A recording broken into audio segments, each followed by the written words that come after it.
पंचायत के रूप में घोषित हो चुके हैं, उन पर भी अब कार्य प्रारंभ हो चुका है और इन क्षेत्रों में जो जनता निवास कर रही है उन्हें भी नगरीय सुविधा का लाभ प्राप्त होगा। ये क्षेत्र विकास की गति में तेजी के साथ आगे बढ़ेंगे। विकास जब होता है तो उसके साथ रोजगार भी साथ आता है, रोजगार भी इसके साथ होगा और रोजगार हर एक नागरिक के चेहरे पर खुशहाली लाने का एक माध्यम बनता है। मैं इस अवसर पर चौक के सभी नागरिकों को जिन्हें नगर पंचायत मिली है, पनियरा, परतावल, ब्रिजमनगंज के सभी नागरिकों को, इनसे जुड़े हुए हमारे जो विधायक और माननीय सांसद हैं, इन सबको भी हृदय से बधाई देता हूं। आप सबके प्रति मैं अपनी शुभकामनाएं देता हूं। वास्तव में पर्व और त्योहार हम सब की खुशहाली का आधार बने, यही तो भारतीय मनीषा की मंशा थी। पर्व और त्योहार हर्ष और उमंग के माध्यम हमारे होने चाहिए। ये हर्ष और उमंग केवल एक विशिष्ट आयोजन के साथ ही न हो, बल्कि हमारे जीवन का हिस्सा बने। जीवन की सुगमता प्रधानमंत्री मोदी जी ने इसीलिए उस पर जोर दिया कि हर गरीब को मकान मिले, हर गरीब को शौचालय मिले, हर गरीब के घर तक विद्युत का कनेक्शन आ जाए, हर विद्युत को रसोई गैस का कनेक्शन मिल जाए, हर गरीब के यहाँ पर्यटन की सुविधाओं का विकास हो। यानी विकास हर एक स्तर पर होना चाहिए। और विगत 4 वर्ष के दौरान प्रदेश के अंदर जो विकास हुआ वह आप सबके सामने है। हमारे माननीय सांसदगण, विधायकगण, पदाधिकारीगण प्रदेश सरकार के 4 वर्ष के कार्यकाल के उपलक्ष्य में आपके बीच में आए होंगे। इन्होंने उस समय बताया होगा कि सरकार की कार्य पद्धति कहां से प्रारंभ हुई। मार्च 2017 में सरकार बनने के बाद हम लोगों ने सबसे पहला कार्य ही किया था किसानों का कर्ज माफी का। और मुझे अनुमान है कि अकेले महाराजगंज जनपद में 1 लाख किसान परिवारों का कर्ज माफी का कार्यक्रम संपन्न हुआ था, लगभग 1 लाख के आसपास की संख्या। इतनी बड़ी संख्या में, इसका मतलब 1 लाख का मतलब 5 लाख लोग सीधे सीधे उस योजना के अकेले महाराजगंज जनपद में लाभान्वित हुए। आज हम प्रदेश के अंदर जब प्रधानमंत्री आवास योजना की बात करते हैं तो प्रधानमंत्री आवास योजना में प्रदेश के अंदर ग्रामीण और शहरी क्षेत्रों में 40 लाख लोगों को एक आवास उपलब्ध करवाया गया। हर गरीब के सिर ढकने के लिए छत हो जाए, एक आवास उपलब्ध हो जाए, उसके जीवन में एक नई उमंग और एक नई आशा देखने को मिलती है। यह क्षेत्र महाराजगंज, कुशीनगर, देवरिया, गोरखपुर, सिद्धार्थनगर, बस्ती, संत कबीर नगर, ये सभी जनपद ऐसे थे जो हर वर्ष 15 जुलाई के बाद से लेकर के मध्य नवंबर तक, जहां पर मस्तिष्क ज्वर से हजारों बच्चों की मौत होती थी,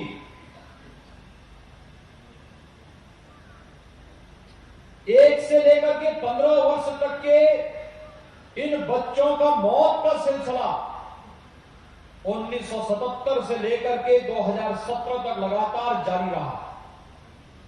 लेकिन भाइयों बहनों, जो लोग आपको जाति के नाम पर बांटते हैं, जो लोग मत और मजहब के आधार पर बांटने का कार्य करते हैं, इन लोगों ने कभी भी इन सभी क्षेत्रों में होने वाली मौतों पर संवेदना दिखाने का प्रयास नहीं किया। जब उनकी सरकारें थी तब न स्वास्थ्य की सुविधा दी, न शौचालय की व्यवस्था की और न ही पेयजल की व्यवस्था की। 2017 में जब सरकार आई थी 2,61,00,000 लोगों को हम लोगों ने उसके बाद एक शौचालय उपलब्ध करवाया। और यही नहीं, अब तो हर ग्राम पंचायत में एक सामुदायिक शौचालय भी बन रहा है और सामुदायिक शौचालय के साथ एक गांव की महिला लाभार्थी को वहां नौकरी देकर के 6,000 रुपए महीने की देखभाल की व्यवस्था के साथ ये सुविधा भी दी जा रही है। प्रदेश के अंदर 58,000 से अधिक महिलाओं को ऐसे रोजगार के साथ हम लोगों ने प्रदेश के अंदर जुड़ा है। यानी ये कार्यक्रम,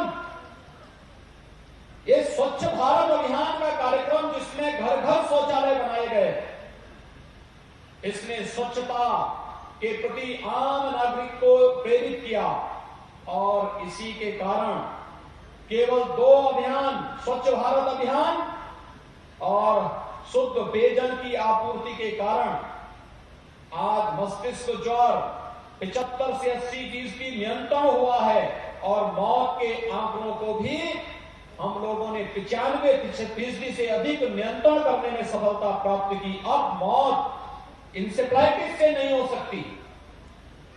इंसेफ्लाइटिस में जो सफलता मॉडल प्रदेश सरकार ने खड़ा किया, आज उसका हम लोगों ने पिछले 1 वर्ष के अंदर, जब दुनिया कोरोना से मर रही है, आपने देखा होगा अमेरिका दुनिया की सबसे बड़ी ताकत, सबसे विकसित देश, 33 करोड़ की आबादी अमेरिका की है, 5 लाख से ज्यादा लोग मर चुके हैं कोरोना से। लेकिन उत्तर प्रदेश के अंदर कोरोना को पूरी तरह नियंत्रित किया गया, जबकि 40 लाख से अधिक लोग उत्तर प्रदेश में बाहर से आए थे, जो लोग रोजी रोजगार के लिए उन राज्यों में गए थे जिन राज्यों में सर्वाधिक कहर कोरोना आज भी ढा रहा है। लेकिन तब भी एक व्यवस्थित कार्यशैली, सामूहिक रूप से किए गए प्रयास का परिणाम आज उत्तर प्रदेश के अंदर देखने को मिल रहा है। विद्युत का कनेक्शन मिलने की बात तो बहुत दूर थी, विद्युतीकरण के लोग तरसते थे। मैं स्वयं भी 19 वर्षों तक सांसद रहा और 19 वर्षों तक सांसद रहने के दौरान मैं इस बात को महसूस करता था कि अगर गांव में जाते थे, गांव के लोग मांग करते थे कि हमारे गांव में विद्युतीकरण का कार्य हो जाता। मुझे आश्चर्य होता था कि आजादी के बाद हमने विकास की बात तो की, लेकिन उन घरों तक बिजली नहीं पहुंचाई जो हमारे ही नागरिक थे। प्रदेश के अंदर 1,21,000 गांव में विद्युतीकरण का कार्य पूरा करते हुए 1,38,00,000 परिवारों को निःशुल्क विद्युत कनेक्शन उपलब्ध करवाने का काम भी किया गया।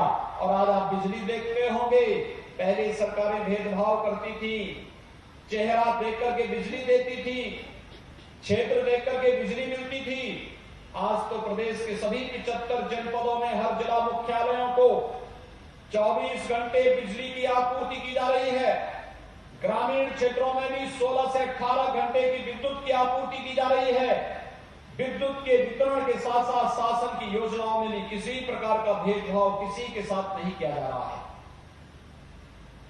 हमने पिछले 4 वर्षों के अंदर 100 से अधिक नए नगर निकाय बनाए हैं, जिसमें 4 तो अकेले महाराजगंज जिले के अंदर है।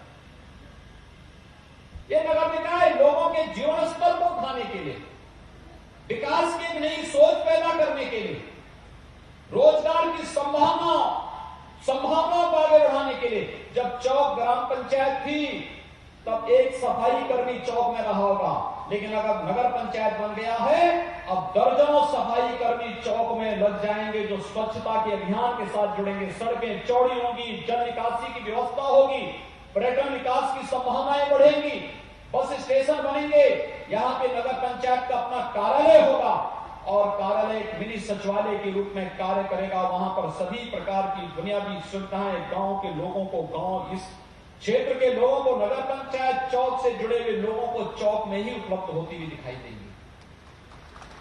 आज यहां पर स्वास्थ्य केंद्र का भी निर्माण कार्य लगभग पूरी होने की रफ्तार। पर्यटन केंद्र के रूप में यहां पर चौक में बाबा गोरखनाथ मंदिर और माई सुनाड़ी में सुनाड़ी देवी के मंदिर का पुनरुद्धार का कार्य हो रहा है। अन्य जितने भी ऐसे केंद्र हैं जो हमारी आस्था के केंद्र बिंदु हैं, उनके पर्यटन विकास को आगे बढ़ाया जा रहा है। और जल जीवन मिशन के अंतर्गत तमाम नई परियोजनाओं को लेकर के, उन परियोजनाओं के साथ उन परियोजनाओं को आगे बढ़ा करके ये प्रयास प्रारंभ हो रहा है कि जहां पर पेयजल की योजना लागू होनी है वहां पेयजल की सुविधा उपलब्ध कराएंगे।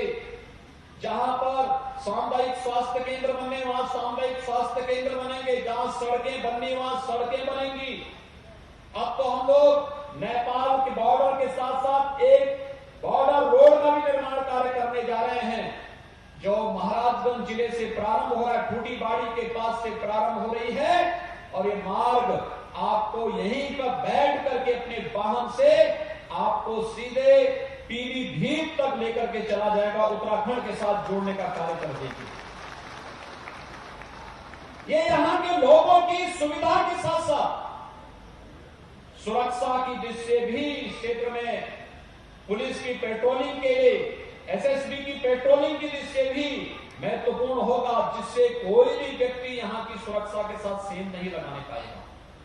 और नहीं तो इस सीमावर्ती क्षेत्रों में हमें आना पड़ता था, यहां पे आकर के हमें आंदोलन करना पड़ता था, यहां पर तमाम प्रकार की आपराधिक गतिविधियों को अंजाम देने वाले तत्व सीमा के इस पार उस पार अव्यवस्था फैलाते थे और आम नागरिक परेशान होता था, किसान परेशान होता था, नौजवान बदनाम होता था, बहन और बेटियों की सुरक्षा में सेंध लगती थी, वे घबराई भी रहती थी। आज तो ऐसा नहीं हो सकता।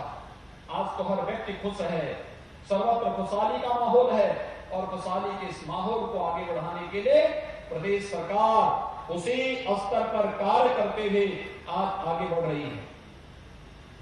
मुझे आज प्रसन्नता है कि चौक बाजार में जो गांव था, बड़ा गांव था, लोग बहुत दिनों से मांग कर रहे थे कि चौक में यहां पर ये नगर पंचायत हो जाती तो अच्छा रहता।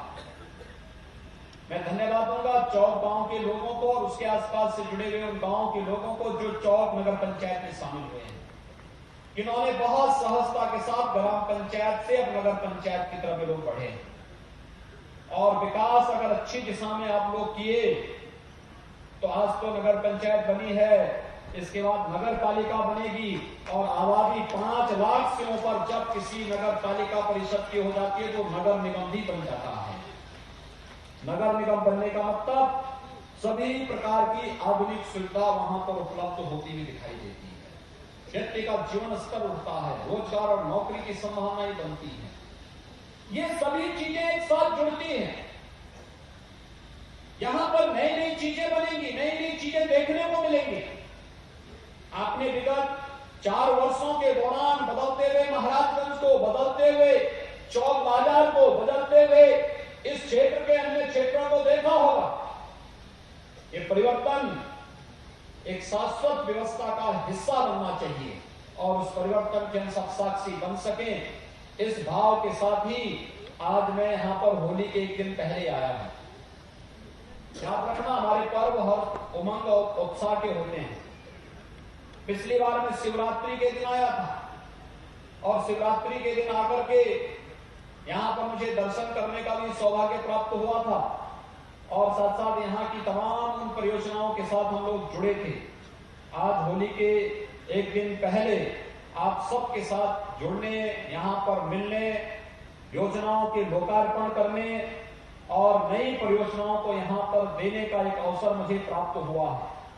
मैं यहां के प्रशासन से कहूंगा, हम लोग चारों नगर पंचायतों के लिए धन आवंटित करने जा रहे हैं। बजट में हमने व्यवस्था कर दी है और अप्रैल के बाद यहां पर चारों नगर पंचायतों के भवन निर्माण का कार्य युद्ध स्तर पर प्रारंभ हो, यह अभी से प्रक्रिया प्रारंभ हो जानी चाहिए। साथ साथ नगरीय क्षेत्रों में अगर लोग आ गए हैं तो उनको इसका एहसास होना चाहिए और ये एहसास स्वच्छता से प्रारंभ होना चाहिए। ये जिम्मेदारी हमारी भी होती थी, प्रशासन भी करेगा, शासन सुविधा देगा, लेकिन हम लोग भी इस बात के साथ जुड़े। जल निकासी की प्रॉपर व्यवस्था होनी चाहिए, शुद्ध पेयजल हर घर नल की योजना इन चारों नगर पंचायतों के साथ जुड़नी चाहिए। हम ग्रामीण क्षेत्र के साथ भी हर घर नल योजना जोड़ रहे हैं। अगर हमें इंसेफ्लाइटिस को, डेंगू को, कालाजार को, मलेरिया को, इन सभी को समाप्त करना है, हैजा जैसी बीमारियों को रोकना है, डायरिया को रोकना है,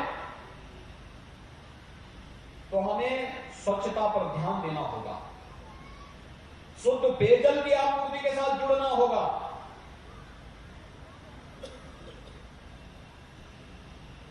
प्रधानमंत्री आवास योजना के साथ इन कार्यक्रमों को आगे बढ़ाना पड़ेगा। चौक नगर पंचायत में, परतावल में, पनियारा में, ब्रिजमनगंज में प्रधानमंत्री आवास जिन्हें मिल गया था वे तो सौभाग्यशाली हैं ही, जिन्हें नहीं मिल पाया है अब नगर पंचायत का हिस्सा हो गए हैं। और यहां पे नियमों में शिथिलता देते हुए व्यवस्था बनाई गई है कि जिनकी वार्षिक आय 3 लाख से कम है और उनके पास अपनी जमीन है, या पात्रता की श्रेणी में वो आ सकते हैं, या अगर किसी का पुराना जर्जर मकान है, झोपड़ी है, उसको भी प्रधानमंत्री आवास योजना के लिए अंदर अनुमन्य कर दिया गया है। इन चारों नगर पंचायतों के साथ साथ यहाँ की जितने भी नगर निकाय हैं, जिला प्रशासन को चाहिए उन ऐसे लाभार्थियों की सूची तैयार करते हुए उन्हें प्रधानमंत्री आवास योजना का लाभ देना चाहिए, जिससे हर गरीब के पास अपना मकान हो सके। अच्छी सुविधा होनी चाहिए, स्ट्रीट लाइट लेनी चाहिए, लाइट जलती हुई दिखाई देनी चाहिए, सड़कें चौड़ी और अच्छी होनी चाहिए। प्लानिंग और विकास के साथ हम सबको जुड़ना होगा। ये विकास होगा तो हर एक के जीवन में खुशहाली आएगी। मैं महाराजगंज जनपद के अपने माननीय सांसद और विधायकों को इस बात के लिए भी धन्यवाद दूंगा कि आजादी के बाद प्रदेश के अंदर लगभग 100 के आसपास गांव ऐसे थे जिन गांवों में कोई सुविधा नहीं प्राप्त हो पाई थी, उन्हें बनटांगिया गांव कहते थे। और आज महाराजगंज के ही लगभग 18 गांव हैं जिन्हें हमने राजस्व गांव घोषित करके उनका नाम मतदाता सूची में भी डलवाया है। पहली बार वहां प्रधान का चुनाव होने जा रहा है। इस बार पहली बार प्रधान का चुनाव लोग करेंगे आजादी के बाद, और प्रधान के चुनाव के साथ ही वहां पर सड़क की सुविधा दी जा रही है। ज्यादातर लोगों को मुख्यमंत्री आवास योजना में हम लोगों ने आच्छादित कर दिया है। आजादी के बाद पहली बार उन्हें राशन कार्ड की सुविधा मिली है। उन गांवों में विद्यालय बन रहे हैं, स्वास्थ्य केंद्र बन रहे हैं, वृद्धावस्था पेंशन, विधवा पेंशन, निराश्रित महिला पेंशन, दिव्यांगजन पेंशन की सुविधा का लाभ उन लोगों को उपलब्ध कराया जा रहा है। और महाराजगंज जनपद के तो बनटांगिया गांव ने एक मिसाल प्रस्तुत की है कि हम यहाँ पे कॉन्ट्रैक्ट फार्मिंग करेंगे, सामुदायिक खेती के माध्यम से कई गुना आमदनी चुकंदर उत्पादन के क्षेत्र में उन्होंने एक नए अन्य कदम को उठाते हुए यहाँ के किसानों की खुशहाली के लिए भी कार्य करना प्रारंभ कर दिया है। ये है प्रगति का मापदंड। सरकार ने उन्हें राजस्व गांव घोषित किया और इन गांवों ने अपनी मेहनत से प्रशासन के साथ और जनप्रतिनिधियों के सहयोग और सानिध्य से आज वहां पर कॉन्ट्रैक्ट फार्मिंग करना प्रारंभ कर दिया है। ये कॉन्ट्रैक्ट फार्मिंग कई गुना उनकी आमदनी को बढ़ाएगा। जो लोग आज किसानों को गुमराह करने का कार्य कर रहे हैं, मैं उनसे पूछना चाहता हूं कि उन्हें कम से कम महाराजगंज के बनटांगिया गांव में आकर के देखना चाहिए कि कॉन्ट्रैक्ट फार्मिंग कैसे होती है। और जो लोग शहरों में रह करके शहरी मूर्ख बनना चाहते हैं कि कॉन्ट्रैक्ट फार्मिंग का मतलब किसान की जमीन को ले लेना, इससे बड़ी बेवकूफी और क्या हो सकती है। कॉन्ट्रैक्ट फार्मिंग का मतलब किसान की संपत्ति या उनकी जमीन को लेने से नहीं है, बल्कि किसान को एक उनकी अपनी एक सोसाइटी बना करके उसके माध्यम से जब आप खेती प्रारंभ करेंगे तो उसको मैकेनाइज खेती भी कर सकते हैं। ज्यादा खेती को एक साथ अगर लोग करना प्रारंभ करेंगे तो उस खेती से वह नए तरीके, नए आधुनिक तरीके अपना करके कम लागत में ज्यादा उत्पादन करना प्रारंभ करेंगे। और जब भी ज्यादा उत्पादन खेती से प्रारंभ होगा तो ये ज्यादा उत्पादन स्वाभाविक रूप से उन किसानों के जीवन में नया परिवर्तन लाने का काम करेगा। उन्हें मुनाफा ज्यादा कमा, यानी 2 गुना से कई ज्यादा दाम लोग कमा सकते हैं। मैं पिछले दिनों गोरखपुर में ही था। मैं गोरखपुर में एक किसान ने अपने 2 बीघा खेत में उनोला का किसान है पिपराइच विधानसभा क्षेत्र में, पिपराइच विकास खंड का ही वो गांव भी है।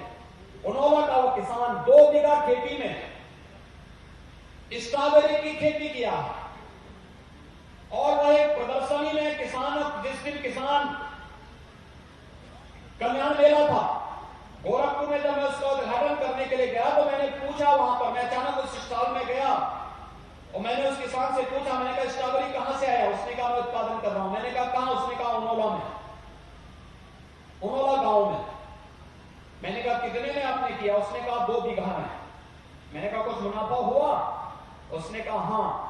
मैंने कहा कितने? उसने कहा 2 बीघा में 14 लाख का मैं स्ट्रॉबेरी बेचा हूं, 14 लाख का, मात्र 6 महीने के अंदर 14 लाख की स्ट्रॉबेरी बेचा हूं, 8 लाख का नेट प्रॉफिट कमाया हूं।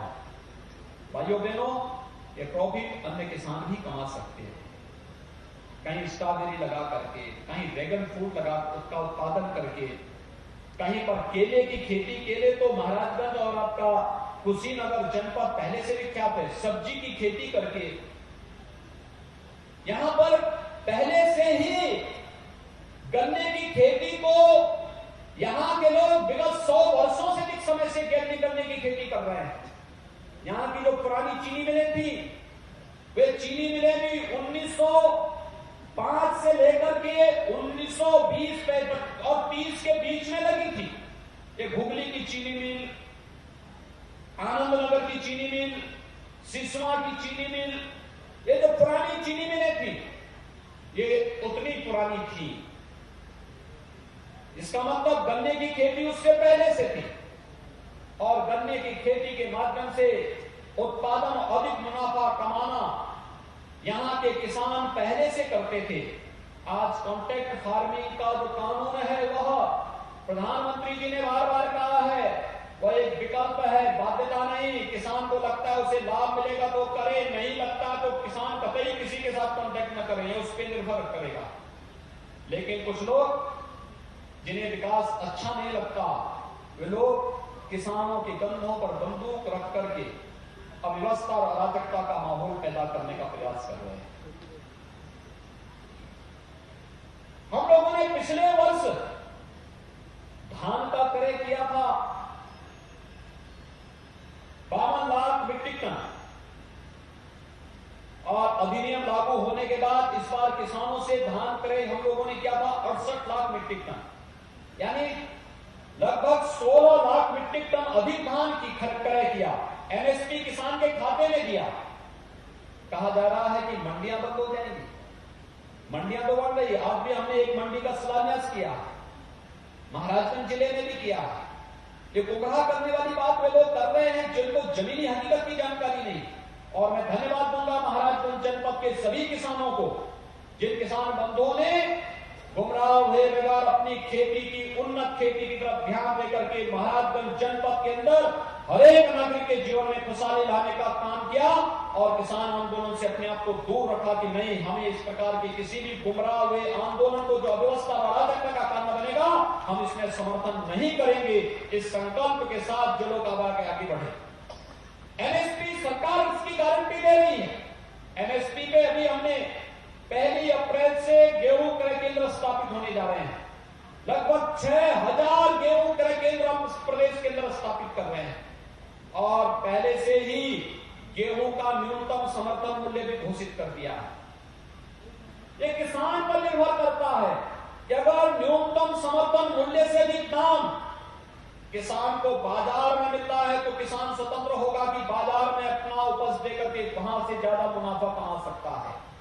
लेकिन अगर किसान को बाजार में ज्यादा दाम नहीं मिल रहा है तो न्यूनतम समर्थन मूल्य के जो सरकारी क्रय केंद्र है, चाहे वह मार्केटिंग के द्वारा स्थापित किए गए हों, एफसीआई के द्वारा स्थापित हो, पीसीएफ के द्वारा, पीसीयू के द्वारा या जिस भी संस्था के द्वारा स्थापित किए गए हैं, उनमें आप जाइए, अपनी उपज को तोलिए और आपको 72 घंटे के अंदर आपके बैंक अकाउंट में पैसा मिल जाएगा, जिससे कोई बीच में लेन देन करने का दुस्साहस नहीं कर पाएगा। न्यूनतम समर्थन मूल्य तो सरकार किसानों को दे ही रही है, फिर ये गुमराह करने का कार्य क्यों?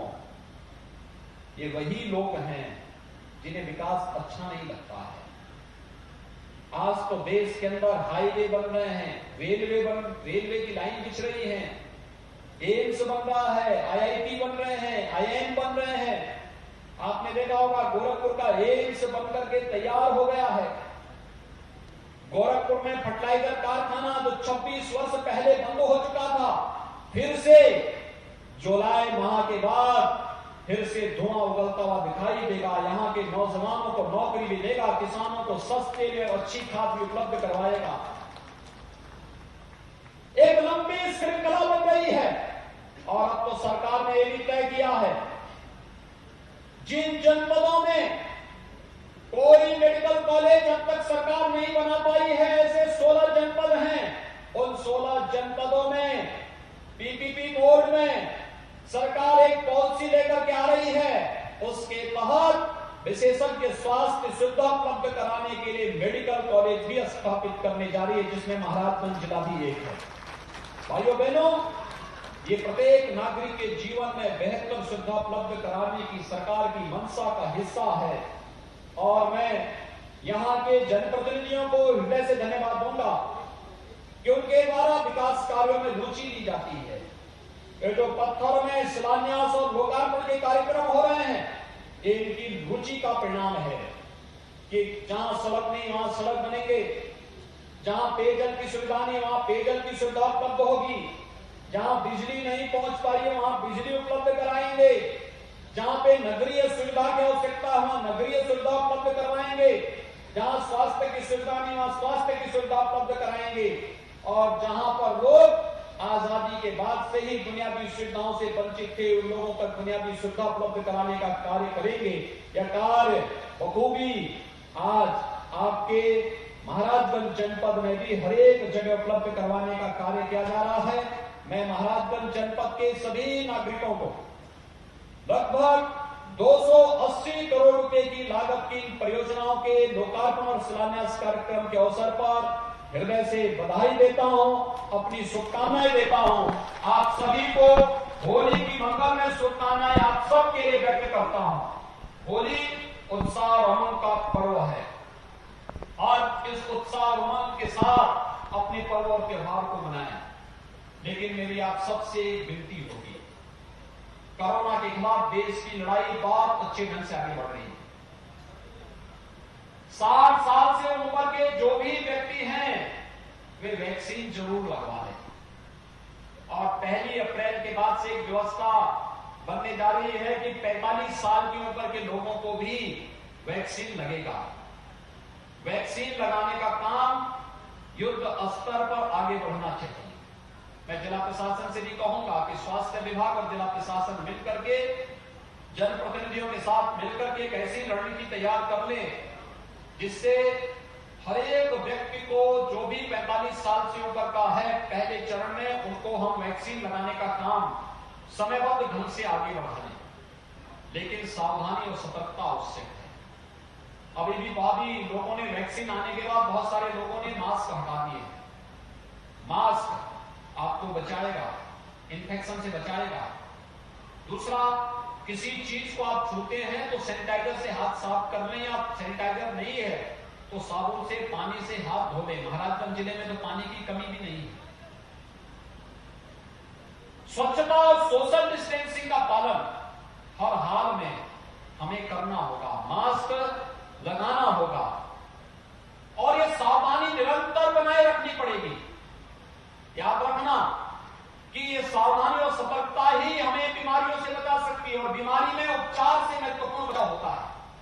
अगर ये बचाव का कार्य आप कर सकेंगे तो बहुत अच्छा होगा, क्योंकि कोरोना में संक्रमण तीव्र है। जो नया स्ट्रेन आया है भी महाराष्ट्र के अंदर बहुत खराब स्थिति है, पंजाब के अंदर बहुत खराब स्थिति है, तमाम अन्य राज्यों में, केरल में, कर्नाटक में, राजस्थान में बहुत अच्छी स्थिति नहीं, दिल्ली में भी बहुत अच्छी स्थिति नहीं। पंचायत चुनाव को देखते हुए, पर्व और त्योहारों को देखते हुए बड़ी संख्या में लोग आएंगे। जो लोग रोजी रोजगार के लिए उन राज्यों में है वो आएंगे। सतर्कता और सावधानी आवश्यक है। कोई भी व्यक्ति आता है, आप इसकी जानकारी जिला प्रशासन को दीजिए। जिला प्रशासन उनको ट्रेस करे और फिर उनकी टेस्टिंग कर ले। जो भी संदिग्ध हो आरटीपीसीआर का टेस्ट उनका जरूर हो जाए। अगर उन्हें कोरोना का कोई भी लक्षण उनके अंदर दिखाई देता है, या तो घर में व्यवस्था है तो एक अलग कमरे में उनकी रहने की व्यवस्था, खाने पीने की व्यवस्था, टॉयलेट की अलग सी व्यवस्था हो जाए। घर में व्यवस्था नहीं तो आप हॉस्पिटल में जाइए, फोन करिए, एम्बुलेंस आएगी, हॉस्पिटल में आपको ले जाएगी। हॉस्पिटल में सभी सुविधाएं फ्री में है, दवा से लेकर के, और वहां पे खाने पीने रहने की सारी सुविधा फ्री में उपलब्ध कराई जा रही है। मैं आह्वान करूंगा कि हम सावधानी और सतर्कता कोरोना की प्रति जरूर रखें।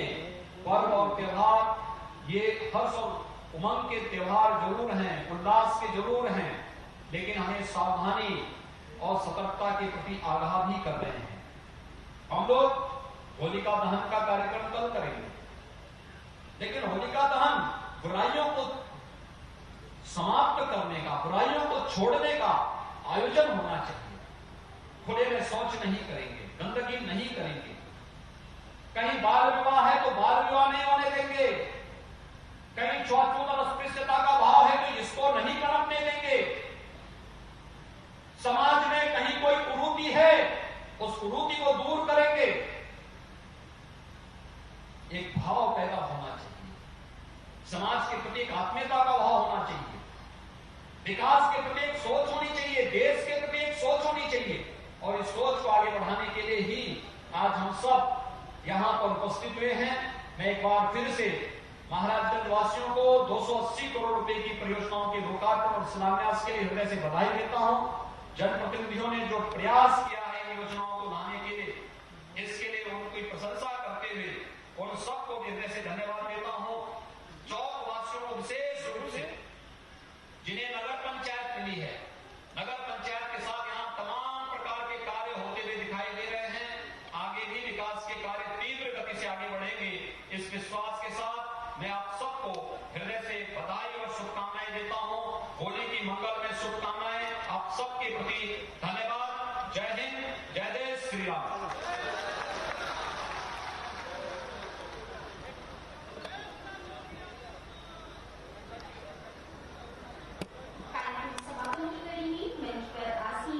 माननीय विधायक सदर महाराजगंज से सादर अनुरोध है कि आप अपनी वार्तालाप के लिए कृपया आ जाएं।